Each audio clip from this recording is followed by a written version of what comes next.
Hello everybody and welcome to episode 1 of Turnbuckle TV Classics. Sonny G here along with Rich. Yo, what's up? And basically what this is we're gonna bring you some real old school wrestling content. That's right.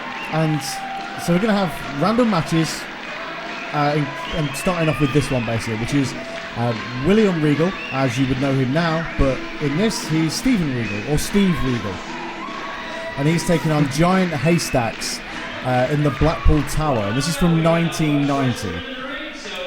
So it's going to be pretty interesting. We're not going to commentate as such, we're just going to sort of watch the match and talk over it, and give our thoughts on it, share some facts perhaps. But yeah, this is something new for us, and something we've been quite excited to do. So Rich, tell me what you know about this.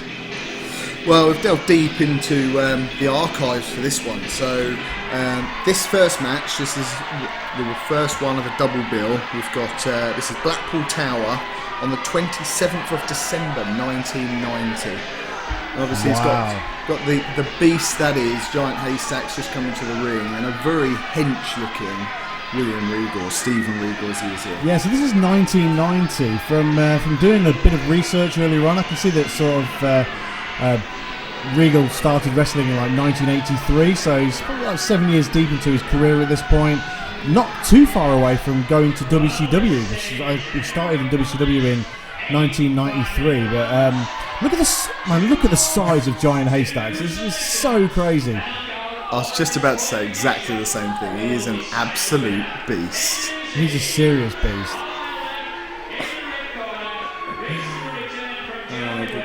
Old school introductions. There are no excuses for the footage, okay? It's so bad, it's good.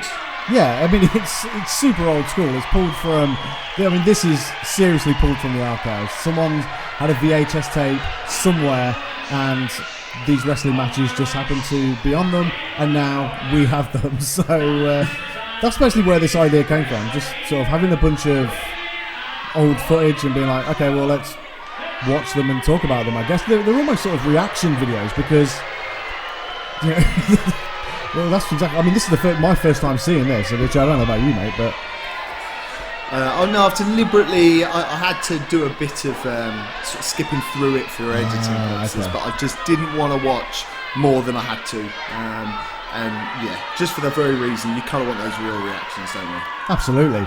So we have a very young, and you are right in saying, look at the muscle definition in Regal's back. I've never seen him looking as pumped as he looks in this video, honestly. No, I mean, I was 6 years old when this, and you were as well, we were the same age, so we were 6 years old, so we didn't really probably have this kind of wrestling, because what we would have had then would have been WWF. Yeah, totally. So this is even before Regal went to WCW, and even then, so I didn't watch WCW like in '93. Although I'm trying to think when it was on ITV, WCW, probably mid '90s. Yeah, worldwide, I think must have been late '80s, early '90s. I think I remember watching it around when I was around 8 years old and a bit before. So yeah, so Haystacks getting things started pretty quick. God, he's such a giant of a man. It must have been so... I mean, excuse the pun there, but... I mean, it must have been so difficult for, a real technician like Stephen Regal to deal with. I mean, don't get me wrong, Regal is unbelievable, so, I mean, I'm sure he would have adapted to it, but it must be so hard to get a real wrestling clinic out of somebody like Giant Haystacks, with all due respect to him, of course. Oh, totally. I mean, I guess he's easy to sell against, because how can you not sell when a giant is literally punching you in the chest? Well, yeah, there is that. I mean, he's not going to be flying off the ropes. He's not going to be sort of hitting a drop toe hold on Regal, followed by, like an STF or something like that. It's not going to be very technical. I mean, he's got them big bear claws there, like around, on the shoulders of Regal. Just like his power is his game, and that's play to your strengths. Yeah, definitely. I mean, I was doing a bit of research because I didn't realise how big Giant Haystacks actually was. I know obviously it was called Giant Haystacks, but I mean 6'11" tall. Okay, that's pretty tall. That's all, yeah. But his reported weight ranged between 31 stone, which is 434 pounds, and 48 stone. That's 672 pounds. Gee, I mean, it's crazy. But the thing is, that's what it was then. I mean, you look at... I mean, not everybody looked like that. I mean, of course, look at Regal there, his hench. But, you know, look at the two biggest stars of this era. It was Big Daddy and Giant Haystacks. And, again, no disrespect to them, but they weren't exactly in the condition that Steven Regal is here. They were two big, larger-than-life characters. And, you know, that's what worked on the scene then. And they were booked as heels. Well, certainly... Giant Haystacks was predominantly, as far as sort of the research I've done, he was only ever a heel. Hang on, is that the ref? Yeah, ref was just taking a stiff one from Haystacks. No disqualification. No selling either. The ref's straight back up. He's been shoved and stomped on, and he is straight back to his feet. Who's this on the outside of the ring now? It's like an outside of the ring official, or is it? It's not a fan. Oh wait, we've got more refs. Oh, this. They're multiplying. Honestly, those guys came out of nowhere. I didn't even see them before.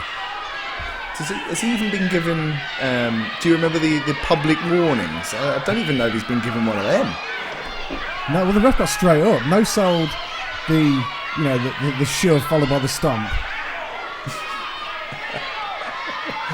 And now there's like 3 refs. Yeah. Well, I guess you need 3 refs with him, don't you? I guess. I mean, one of them had a bucket as well. I don't know if you saw that on the guy on the left side of the ring. He had a bucket. So is that the old corner man? Is it? Oh, hang on. Yeah. So we've got rounds, I think. So I don't think that's the end of the match. I think this is the old school, like 5 3-minute rounds or whatever they chose to do at the time. Yeah, so they're not having a break in between rounds, which is interesting because Haystacks is still going for Regal here. Bell's going crazy, so it says to me that Haystacks should be stopping. He just does what he wants. It's just like... I mean, you're not going to tell him no. Man. Yeah, so... is that something for... maybe that was the public warning for... hang on, have they just given up on the break in the round and they're just going to let him carry on destroying...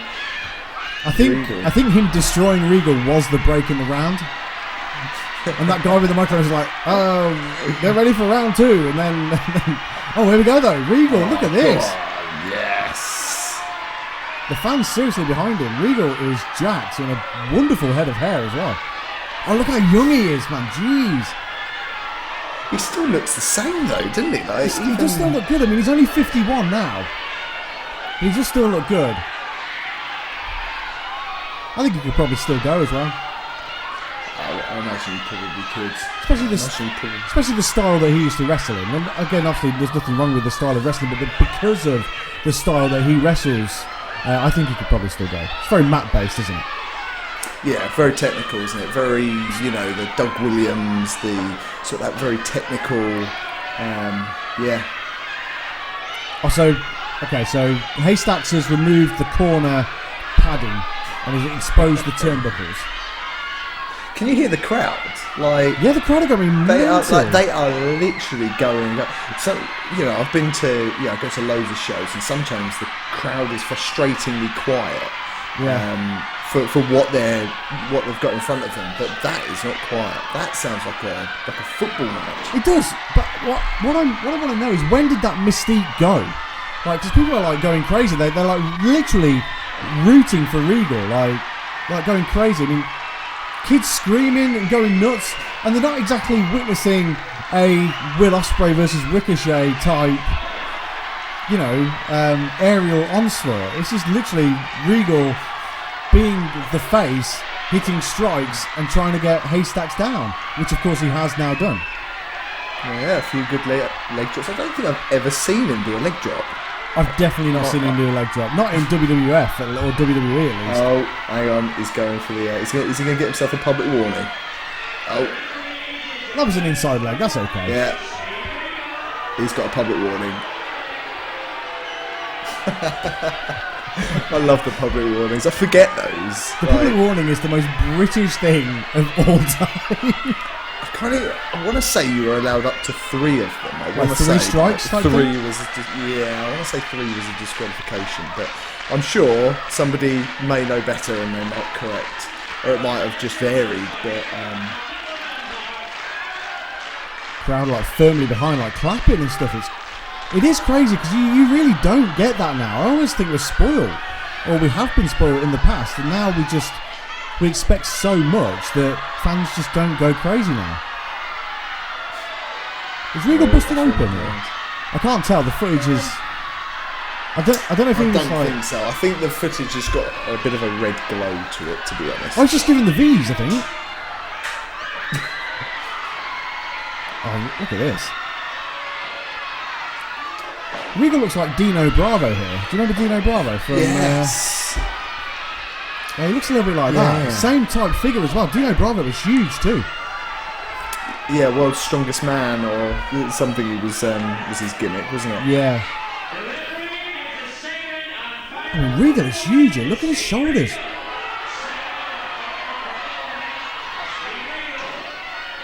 Oh, second and final public warning for Steve Regal. So one more and you're out. So it is 3 strikes, isn't it, basically?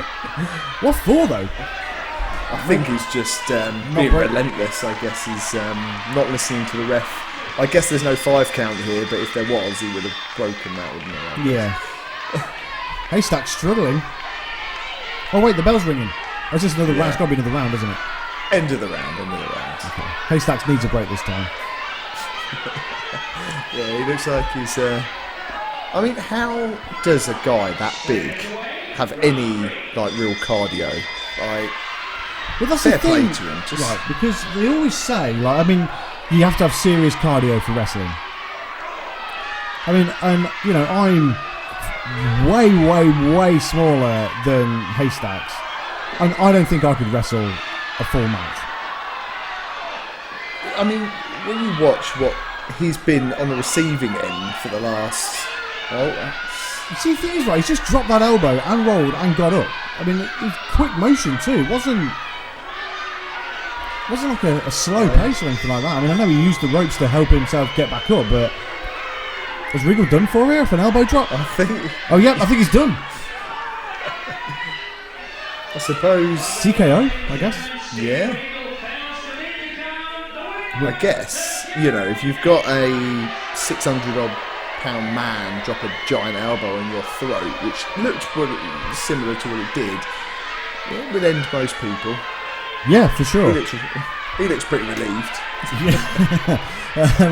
I mean, it's right, because I remember seeing an interview with Paul Heyman, and him basically saying that anything can be a finishing move if you put it over the right way. Like a sleeper hold, the most basic of wrestling moves, if made out to be devastating enough by, you know, I don't know, commentary or the way that it's sold or anything like that, can be the most devastating move. I guess Haystacks, being as big as he is, dropping an elbow, yeah, I guess that can be his finish, or can be a credible finish to a match. Totally agree. So I was just watching Regal and his reaction and shrugging the towel off his neck in sort of disgust almost. So I'm moving on to the next one then. So this one is Bath Pavilion, 2nd of November 1991. This one. Okay, so a couple of years away from Regal going to WCW to start his sort of tenure in America. When did Haystacks carry on until? So he was going until I think it was around 93 that he was over in America, WCW as Loch Ness, part of the Dungeon of Doom. Had a feud with Hulk Hogan. Who, Giant Haystacks? He did, yeah, but it was cut short, unfortunately, because sadly Mr. Haystacks got cancer. So that meant it brought it to sort of quite an abrupt conclusion. No, tell a lie, I've got the years completely wrong, but then that can't be right. So I was doing a bit of research as I talk. Yeah, that is right. So, 1996 then, he debuted in WCW under Loch Ness, part of the Dungeon of Doom, feuded with Hulk Hogan, but unfortunately was brought abruptly short, that feud, due to the diagnosis and needing to return to the UK. But it's a shame he didn't get more of a run in America, because he would have been phenomenal, wouldn't he?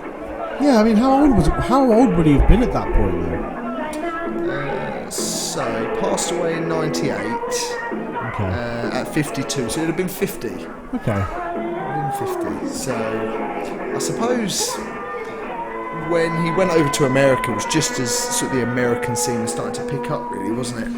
Well, I think 1996 is around the time that WCW started to really gather steam, because that was the year that Hogan joined the NWO and turned heel. So I guess, I'm glad he got that opportunity. Yeah, me too. I didn't even realise, and I will be going back to the network, and I'll be having a look and seeing what stuff's available, because it's bound to be some of the matches. But to see him and Hulk Hogan in a ring together would be awesome. Yeah, it'd be really cool. What I would be interested to see, if we can ever get hold of it, is some of the Hogan stuff from Japan. Anything's possible. So let's have a look and see what we can find. Take some digging through bigger here, doesn't he? He does look much bigger here. I mean, this is what, a year on?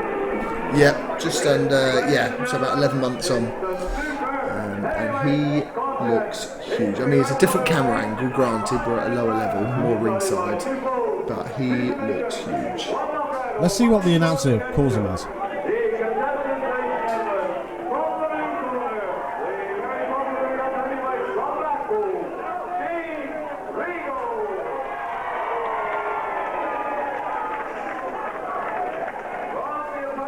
So once again, it's going under Steve Regal. Yeah, with his Union Jack pants.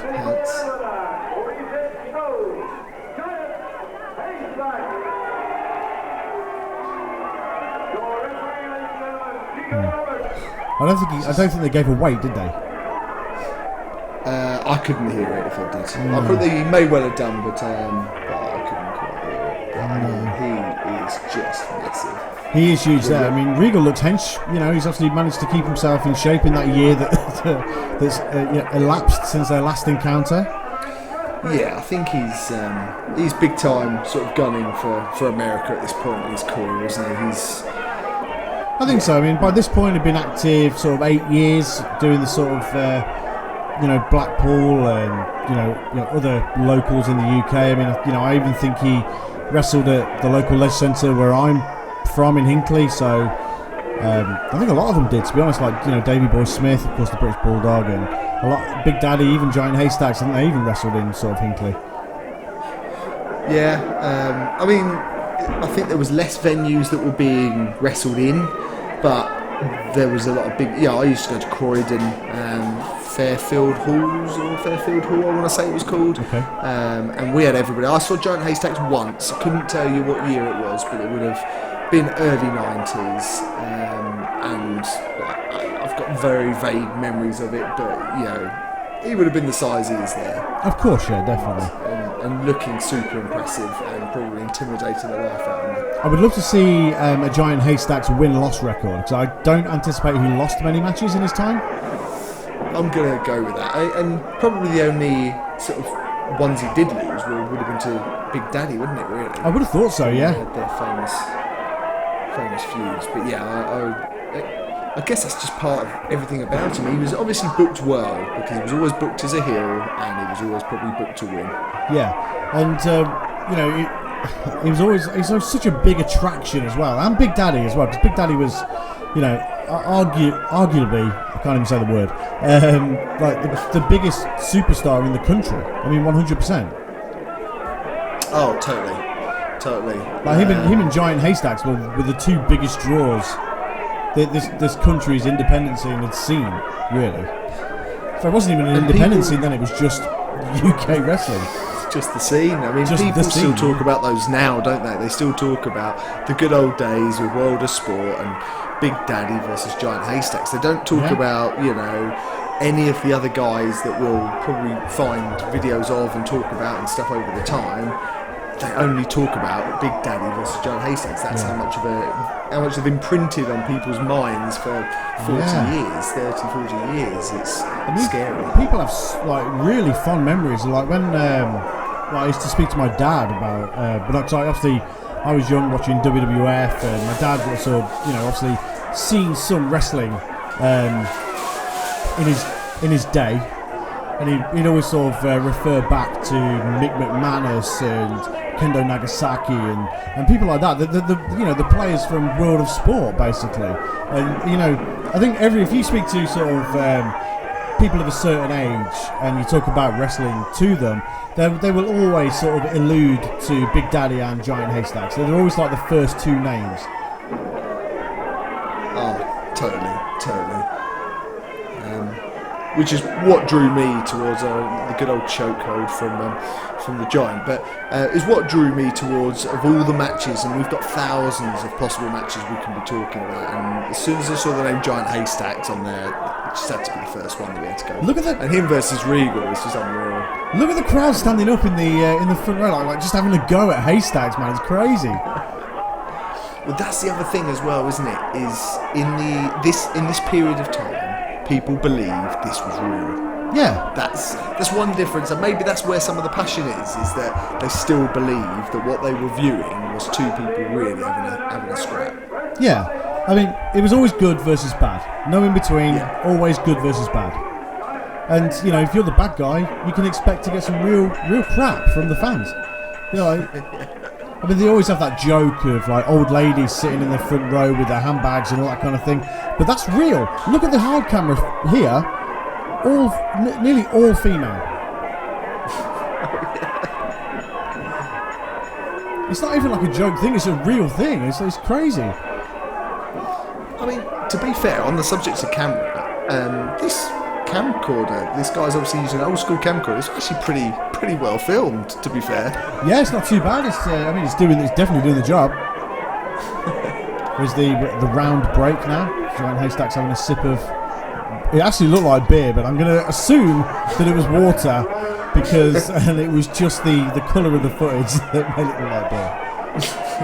God, maybe it was just beer. Maybe it was just beer. Yeah. I mean, does he really look like a man that didn't like his beer? Because I'm going to say he probably enjoyed his beer.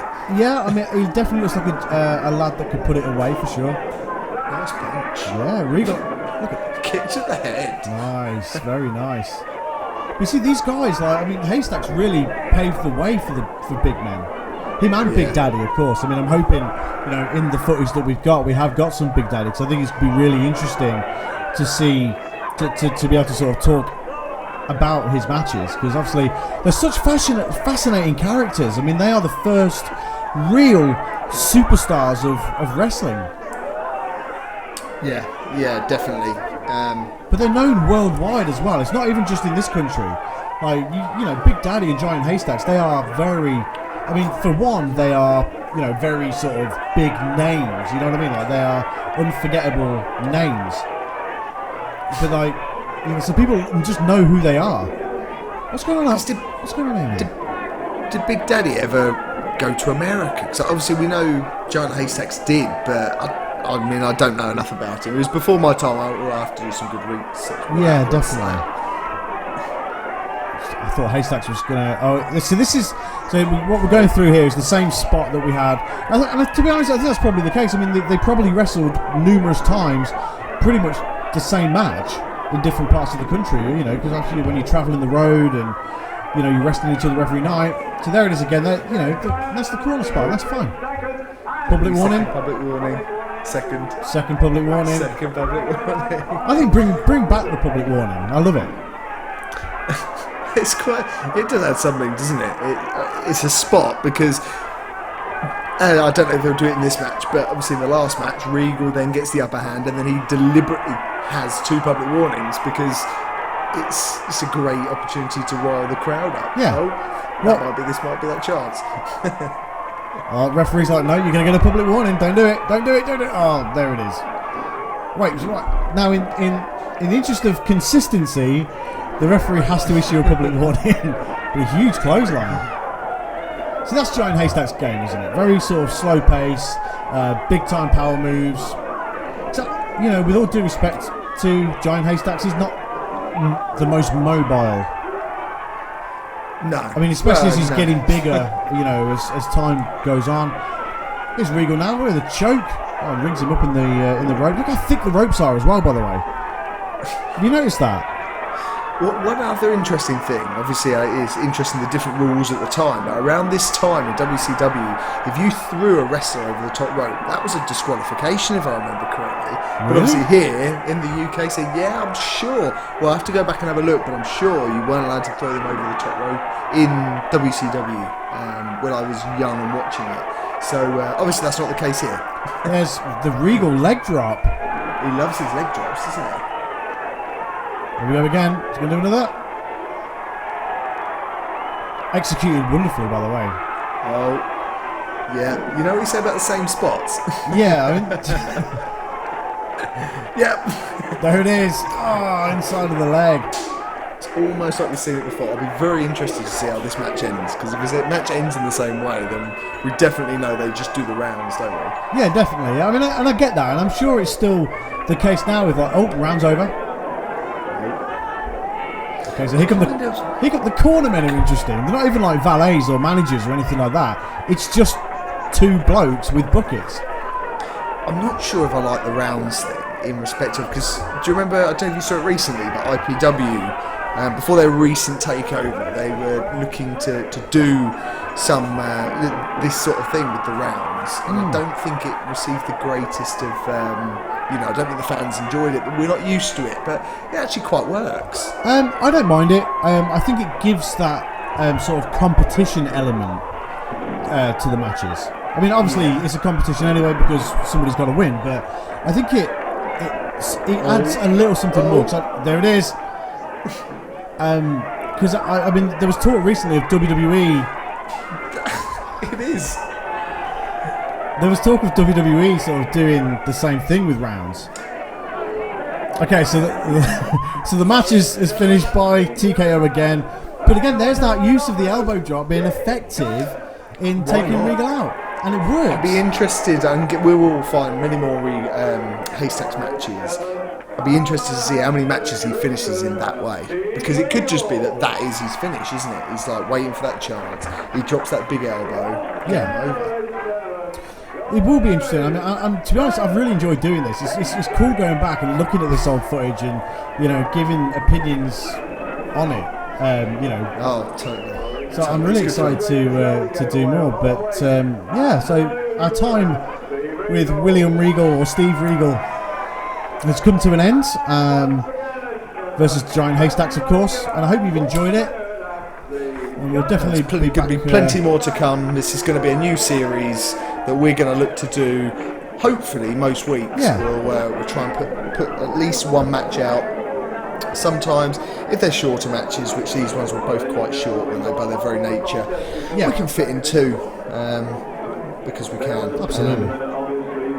But no, it's definitely been an interesting first double bill.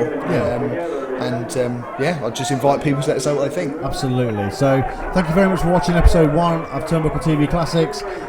So, from Sonny G and Rich, we'll see you later, guys. Goodbye. Bye-bye.